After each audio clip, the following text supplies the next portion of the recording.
And welcome, Josh, to the show. Hey there, so good to be here. How are you today? I am magnificent. Ooh, that's a loaded word. Tell me a little bit about what led you to the journey that you're on today. Hmm. Looking back, it's such a great question, a big question, a powerful question. What led me to the journey I'm on today? I think looking back, there are a lot of things that you see got you where you are today and led me to where I am. Looking at my own path today, I am the hidden entrepreneur, and basically that means that I've spent 40 years in hiding.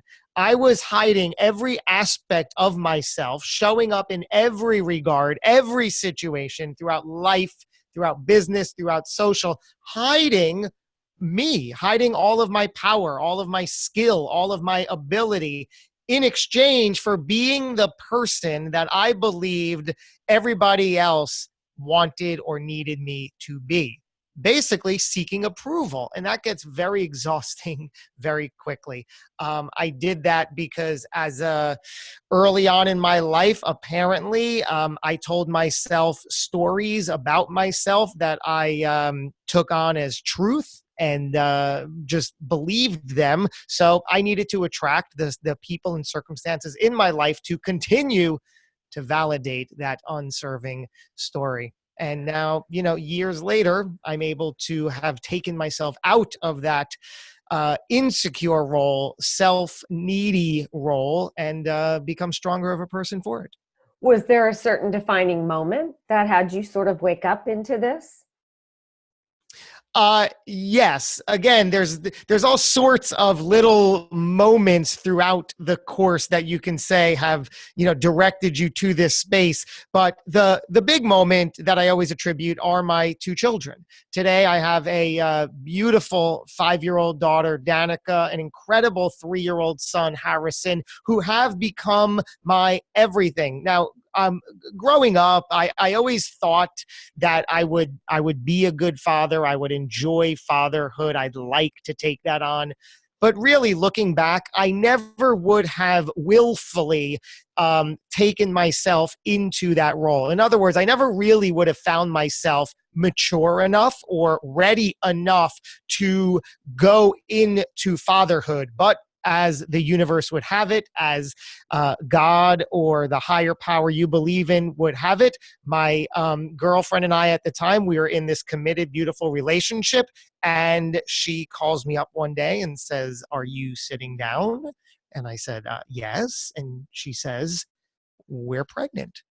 And I said, without skipping a beat, "That's amazing. This is great. This feels right. Let's do this." And it has become what was needed, what was great, what was necessary. So for the first portion of my daughter's life and then my son's life, I wasn't the healthiest of people. I was all kinds of insecure and needy and angry and all these negative emotions, bringing it to the table. And my two adoring children are looking up at me for direction, trying to figure out how to navigate the world, and they see their father kicking and screaming and yelling and thinking that that's how things need to be. So it was them reflecting back to me a version of pure love, of innocence, of perfection, of everything that I admired in a person. Thankfully, it was my little people, my children, that were showing me what life is about and how to be. And I finally said, you know what? I got to get out of your way. I can't get in the way of how you guys are operating. You are showing me how it all is and how the world works, and I need to embrace that with you. So slowly but surely, I made it a point to replace every one of my negative, self-serving habits, take a cold, honest, truthful look within and realize the answer isn't out here. The answer is within. There are so many sabotaging habits and non-serving habits that throughout the course of a day, I was doing. And I said, well, if I want change, I can't just keep saying, oh, why isn't anything changing? I'm not making the right choices for the right change. So I finally had to get honest with myself, put all that together, love my children for who they are and what they were providing me as that reflection, and make the changes. Tell me a little bit, let's back up before we talk about how you got to the changes. Can you talk to me or us all about how it is that you sort of felt like you came to the party as needy, insecure, and angry? How did you get to that place? Wow. So growing up as a child, I was the youngest of three sons. And I always felt just, left out and isolated and lonely, which turned to all kinds of insecurities and desperation. You just want to fit in.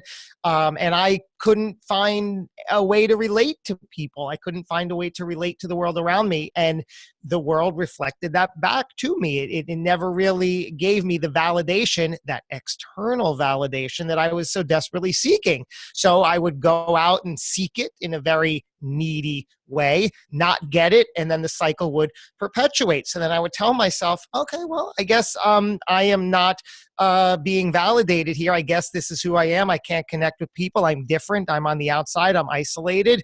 You just keep telling yourself that. You wind up believing that, and then inadvertently you wind up attracting the very circumstances to solidify that story, that belief that you tell yourself as truth. And that showed up in all kinds of ways where I was never in the right groups of friends. I could never find the right people to engage with. I then, in 8th grade, wound up auditioning for the school play, got cast in the role of comic relief, which is the part that's required to make the audience laugh.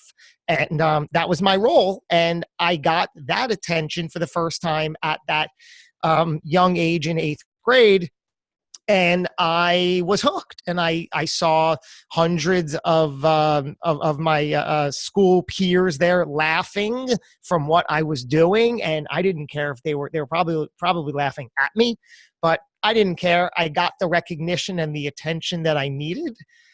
So I said, this is fantastic. I want more of this. I'm going to pursue a life of acting. And I got through high school and went into college to pursue that career and just perpetuated that, seeking external validation. Now, granted, I spent 15 years in New York living that dream, lots of great credits and excited times in the entertainment industry.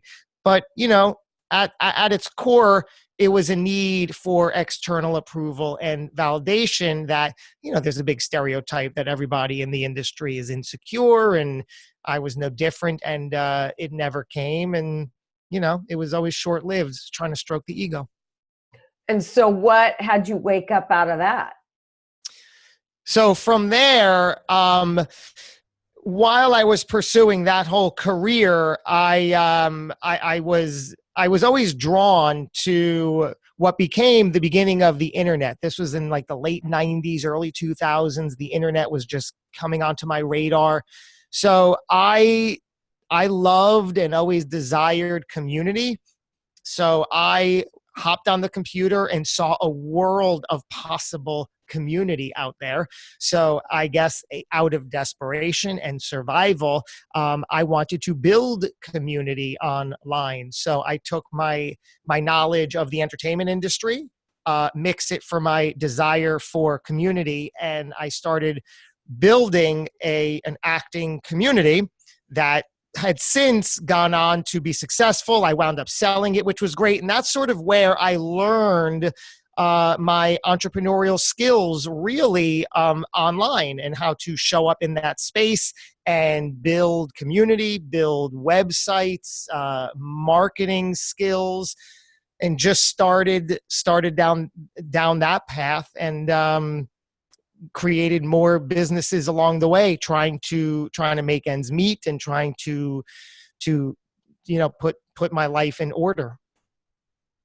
And so what were the obstacles that you faced? Or just even just some internal fears. It doesn't have to be outside obstacles, right? Yeah, well, that's exactly what it was. So there was the whole struggle of feeling like I desperately need the external validation, wondering why I can't connect or relate to people. Just wasn't happening as I needed it to be. Thinking it's gonna be fulfilled out here, and continuing to attract the people and circumstances in my life that would show me what I was fearful of attracting. That's the whole interesting part of it. What you focus on, including focusing on the things you don't want, are the very things you attract. Right, right. Yeah. And so, did you sort of wake up in some kind of an epiphany, or was it just a slow smolder? What A slow, actually happened? a slow smolder. I love it. So what happened is I have to go back to the birth of my children again. So I was going along, still a lot of unhealthy qualities and characteristics and needs that I was trying to get met. Met my girlfriend, who has since become my wife, of course, and just trying to, be a good person. I always was drawn to self-improvement, self-development, and just did everything I can to finally, quote unquote, get it right. And only until my children were born was I really able to connect those dots and say, all right, it's all in here. I see the dire need to get it right, because I don't want to keep showing up in this way, in this role as father, have my children raised by potentially somebody who is always seeking approval, needy and insecure. That's all they would know. That's all they would pick up on. So they would become that way, projecting that 20 years down the road and seeing my daughter as a young adult seeking approval and knowing that that could get very ugly very quickly, not liking the scenario of that. And at that future point in time, there'd be nothing I can do about it. But now I could do something about it. So let me step up. Let me be responsible. Let me be, dare I say, mature, which has been the overarching theme for much of my life recently, because I understand maturity has so many meanings. When something matures, it grows, it evolves. And that's what I needed to do. I needed to mature in every way. And that's what the universe, that's what my world was staring me in the face with, showing me all the ways, all the reasons that I needed desperately to do this now. And like I said, I was able to systematically, deliberately replace so many of those habits and those things that we just do to ourselves that just don't work. And I needed to take a cold, honest look at those things and one by one, make those changes by replacing them with better things. And it's not about taking the great big chunk, because that often overwhelms us, but just change one small thing that you are so honest with yourself that isn't working, and change it. Sounds awesome. Now, you also created a process that's called F that process. Excuse me, F that noise, right? That's exactly right. So tell us all a little bit about that process. And it sounds a lot like it might have originated from some of this negative self-talk that you're talking about. That's right. So I was looking back on what have I done to get myself out of this needy, seeking approval habit that I was doing, because really that's so much of what we do. It becomes habitual. We are so comfortable, even with the pain, which is all sorts of irony. We become so comfortable with it that we resort to it, and our bodies and our minds just gravitate to it. So looking back, I realized that I had to make the exclamation, F that noise. I don't want to continue to live like this. F that noise, right? It's all that chatter, non-serving emotion out action that we put into play that we don't need. So looking back, I realized that F that noise became the 5-step process, NOISE, for the action I took. And I can go briefly through each one. And if you want me to expand Yes, on any please one, you just do. let me know. Yeah, just go through each one briefly. That'd be So, great. well, thank you. So basically, this is all about your emotions. Like I said, so many of the emotions we experience day in and day out are habitual. That's what we gravitate to because we are comfortable with the familiar, serving or not, painful or not. We are comfortable. So we just always resort to the same kind of habits and through emotion. So this is about adjusting, first getting so self-aware of what's happening so we can make the change we want to make. So first, it's all about the emotion. So the N, the first thing you want to do is name the emotion that is getting in your way that must be changed. Now, sure, there might be a few that are sort of intertwined, but figure out what is the overriding one and put a name to it. What is it? Is it anger? Is it despair? Is it envy? Is it confusion? Is it boredom? What is it? Just name it. And once you do, we can move on to the O, which is typically the most difficult for people because it requires a little bit of responsibility. The O is own that emotion. You want to take it on as yours. It is all yours, and that's what it's about. That's where the power is. It's not about changing anybody else out here. It's not anybody else's fault or anybody else's doing. By you owning it, you can now move forward through the process because you have taken on the responsibility and you have made it your own. And that's what we want. We want the power in our court. I don't want to change you. I don't want to change my spouse. I have to make the change. And that's what this is about. That's where it becomes so empowering. So then the I is you want to identify with it. That means you want to embrace it and take it on further as yours and say, I am angry. I am in despair. I am frustrated. Whatever it is, I am. You're making that declaration to yourself, to a non-judgmental higher power, a higher being, so you can further move through this process. Identify with it so we can put it aside. Now, the S is to sit with it. Now, this is never about going back years and years and sitting in a therapy session and determining what, why, and how. No, you want to get as quickly through this process as you can so you can begin to take action and see results. So when I say sit with it, it means you want to sit with it for as little or as long as it takes to determine what is prompting this. It could be a few hours, it could be a few days, but when most typically does this emotion arise?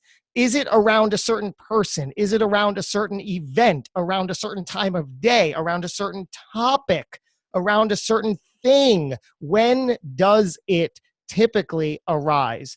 And by doing this, we get to see the pattern. And then we can become so self-aware that we can begin to react in a way where we don't react with the same emotion, but instead we put a pattern interrupt in place, which means we do something differently, deliberately, when we're aware that this emotion is about to arise. So we sit with it. Then the E is the only natural progression, and that is you will evolve.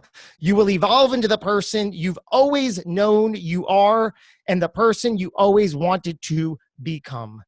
Evolve means to gradually and slowly change over time, and that's exactly what this is. It is a gradual but deliberate and systematic process for getting you to the person you've always identified with, but never showed up as.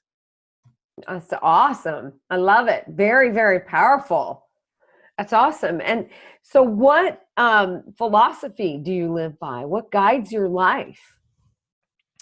There's a few. One is the need to show up and take action. Nothing gets done if you don't do something. And I was doing things, but putting aside the things that I knew were right. So in other words, I would show up in all these situations and achieve very little, and then bang my head against the wall in frustration, wondering why I can't achieve something. But it's always because I was stifling. I was pushing aside what I knew I should be doing, but it just wasn't effective because I was, in essence, lying to myself and showing up as the person that I thought others wanted me to be, not as the person I knew that I am. So show up and take the action is right. I love that because recently I've been a little bit stopped myself, just feeling overwhelmed by all the things that have to happen. But when I feel as though when we get stuck, that keeps us from wanting to take an action to get unstuck, even though intellectually we know full well that once we take an action, we will get unstuck. So it's totally different to intellectually understand what needs to happen and to actually get in action to do it and further the progress or the process. So what suggestions do you have for anyone listening today who might be feeling stopped from living a life illuminated? One of the things that I've realized is in the phrase, what you see is what you get. And recently I was told by somebody, and this was supposed to be an insult, it turns out, but they said to me, you always see the good in people. Okay, so, how could I deny that? Yes, I do always see the good in people. But now, granted, that's not to say that I'm gullible or naive or don't see negative traits and characteristics, certainly. But seeing the good in people is certainly what I lead with. And the phrase, what you see is what you get, really has two meanings. The typical meaning is from somebody coming to the table saying, hey, with me, what you see is what you get. I shoot from the hip. I'm a straight shooter. I speak my mind. I speak my truth, live with it or not. And that's typically what they mean. But I've come to realize that it's also what you see is what you get, meaning the way you see and perceive the world is the way that the world will reflect back to you, is what you will get. What you see, how you see the world is what you'll get. So if that's any consolation, getting to a point where you could lovingly see the best in people, and more importantly, see the best in yourself, which is what I avoided every day of my life for so long. I didn't allow myself to see the best within myself. And you know what the best in you is. And you know if you're stifling that and putting that aside. And you also know why you're doing it. You know why you're putting it aside. What is the fear? What is the concern? You have to address that with yourself in a safe, loving space. And that's what I gave myself the chance to do. And that's what, when you give yourself that chance, you can then continue on and be so honest with yourself with all the things you are doing to perpetuate the story you have told yourself, the belief you have given upon yourself that isn't true. That's what became so frustrating to me. None of it was true, and I knew it. And behind closed doors, I would be so angry and so frustrated because I knew I wasn't being honest with myself, but I couldn't tell myself that because then my whole identity would fall apart. This whole persona that I was showing up as And that's terrifying until you can make it not, until you can take the slow and steady work to unravel and be honest with yourself and love yourself, because you know who you are. You know what you are capable of. And until that day came for me, it was very exhausting. And thankfully, I've gone through the process, certainly using the F that noise process. And in the same time, watching and being among my adoring children who act as that brilliant reflection to me to say, this is how perfect life is, and this is how perfect life can be. And now I'm able to walk alongside that. Yeah, returning to a sense of innocence like children have, you know? So true. Yeah, because I mean, we're all born that way Mm. and born into this life that way. And then life just gets thrown upon us, put upon us, things happen, and we become tainted by Mm. whatever it is that's going on around us. I think that's really partially why it's so important to be very mindful about what we consume. And I don't mean in terms of what you eat. I Yeah. mean in terms of all of the things that are coming at us, whether it's on CNN or some Mm. violent movie or the people we have in our lives that might not be the most nurturing. You know, our consciousness is always eating 24 hours a day, whether we know it or not. It doesn't matter where we are, our consciousness is consuming. So it's up to us to be really careful what we're feeding it. So this whole notion of mindful consumption for me always rings true. And it says a lot about this idea that you were talking about, just looking at your children and reminding yourself, you know, almost of that innocence. You know, that's who we were. Where Yeah. did that person go? Yeah. That person without judgment, that person without evaluation and without disdain or hypocrisy or racism or bigotry or homophobia or all that stuff. Where does that come from? And I think it comes from having been fed things that aren't the most nurturing. And I could have perpetuated that relationship with them, or I could have acknowledged it like I did and said, my goodness, if this keeps up, this is just going to be the cycle. And then they're going to turn into this. I'm awake enough to know that, okay, no, F that noise, right? Stop that in its tracks. Put a stop to that. That's not what I want. That's not the life I wanted to envision for myself 20 years down the road when I'm in a empty nest here in my rocking chair, and what I would have created for them. No way, no way. So now I just get out of their way, let them be themselves, and walk alongside as the responsible, loving father. Well, one of the things that I try to remind myself of is when I get into that kind of funny space is like, you know, do I want to mirror them or do I want them to mirror me? And so really it is about who am I mirroring? Because you were talking about that earlier, you know, that you could have been their father in this angry, needy, insecure way. But you kind of, with the birth of them, you woke up into, no, you know what? That's not who I want to be. I want them to to to come into a world where they can mirror their father who's happy and peaceful and joyful and settled and steady. Wow. Yeah.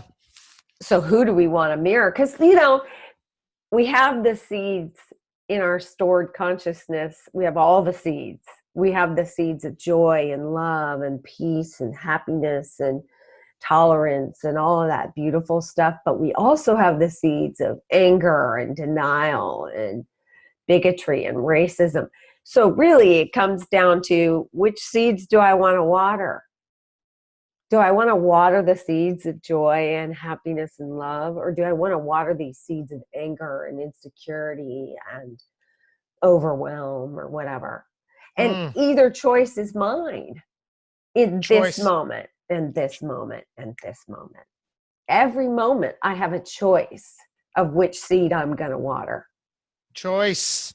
Absolutely true. And that's a powerful thing to grasp, because for so long I didn't acknowledge that I had a choice. And that's what you do when you're in that dark, depressed, negative space. You put yourself in the space and you declare, I have no choice. And that's what you allow yourself to be the cause of the frustration. I have no choice. It's out of my control. It's because of this. I did that only because they did this. It's exhausting, and it's beyond detrimental to do, as your environment should reflect, if that's what you do. And you can continue to tell yourself all the reasons, all the excuses, but until you realize you have a choice to make a better choice. And that's something I've learned to a phrase that I've learned to say to my 5-year-old daughter, Danica, whenever she's about to do something that is less than ideal. I say, Danica, think about it, make a better choice. And often she'll begin to stop in her tracks and figure out for herself what that means. But it's for anybody, make a better choice. Well, and in there comes a word you touched on very briefly at the very beginning, responsibility, right? Mm, Because when we think that we don't have choice, we get to be victims there you go. of whatever the outcome is, right? But when I have choice and realize the choice is mine, then I'm taking responsibility for the outcome. I love that. I love the V word, victim. I played that role for so long. In my learning of self journey, I realized that that's a thing, that's a role that a lot of us have played with pride. I wore that victim label because that's all you feel like you're capable of, and that's part of your identity. And everything happens to me, and this is always the situation I'm in, and nothing ever works out for me. And why do they say that about me? Don't they get it? Don't they understand me? Why can't anybody relate to me? No, all the victim. Yeah. Yeah. That's a really powerful place to stand too, because that also brings you back to that place of, which seeds am I going to water? Mm. To have you pause and take that little moment to ask. Hmm. And I love that in most Buddhist traditions, they always bring nature in as the teacher. And so when we talk about watering seeds, my mind goes to the little sprout, that's being watered and the sun is coming, so I always bring myself back to a place of nature, which is, your ground state of being anyway, which Hmm. is a beautiful place to go and to get out of the minutia of the day to day and all the craziness and the chaos, and just get centered again on who am I and what am I really here for? And I agree with you, the kids being such great teachers. I think my children are the greatest teachers I've ever had. And I'm truly, truly blessed, as you are, to have them, because they remind me of innocence. They remind me of purity and just play and happiness and no care. I love that. Yeah. And they experience all the emotions, but then you see, when you really start observing, they don't, for example, hold on to grudges. They don't bring things back up in the past, right? Until They've moved later, on. Yeah. Until right? later. I have a 17-year-old son, so you just wait. Oh, Life they will do. get there. Unfortunately, life does do its deal, right? Of course, but at this age, 3 and 5, they don't Oh, have that ability. 3 and 5 is the greatest. So, so great. You are so blessed. Mm. So what suggestions do you have for any one of us, and or a piece of advice that you would give? It all begins with an air of self-awareness and honesty. Nothing is going to happen until you embrace that. Even in within yourself, behind closed doors, until you can get honest with yourself, and perhaps something within the F that noise process resonates and helps you systematically work through that and identify and embrace it and get off on the other side of that. until you are honest with yourself, nothing can change. Oh, I love that. Now, how can people find you, Josh? I am online on my website, joshcary.com. And that's Cary, joshcary.com. Well, we have thoroughly enjoyed having a little bit of a snippet into your world, Josh. I so appreciate your time on the Life Illuminated podcast today. Likewise, this is an absolute pleasure to have this talk with you. Thank you. Yeah, thank you.